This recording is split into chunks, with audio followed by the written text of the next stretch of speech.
If you're looking for a little fire that you can take anywhere, check this out.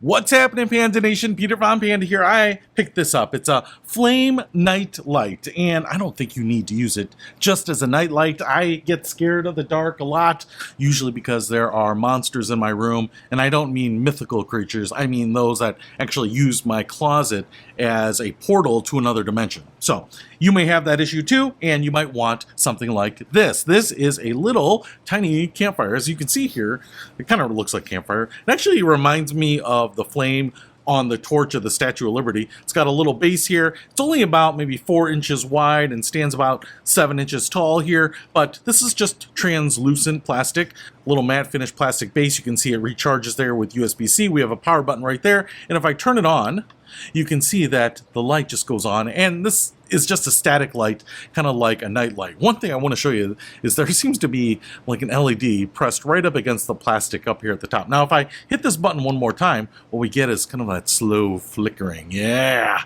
that's pretty nice. And then there's a third mode, and if I hit it, I think it's just slower flickering. I can't really tell a big difference. Maybe I can move it around. I can kind of hear it around. But because that LED is pressed right up against there, we get a little bit of a punctuated light right there as opposed to kind of diffusing it around, but still looks pretty good. One of the things that I noticed about this is that here in the bright light, you can't see much. You are going to want to use this in the dark as a night light, but also as something that you want to just add a little ambiance to your outdoor meal, your glass of wine, sitting outside at a patio table. And if you're one of those cool yuppies that goes to like a movie in the park or a concert in the park, you can put one of these on the little picnic table that you're taking so that that charcuterie board is illuminated and bathed in warm light, and it just makes you feel like you are enjoying the outdoors, but completely artificially with LED lighting. So if you want to pick up this flame nightlight so that your outdoor dark adventures are a little less scary or a little romantic, I'll put a link to this in the description below. Peter Von Panda, out!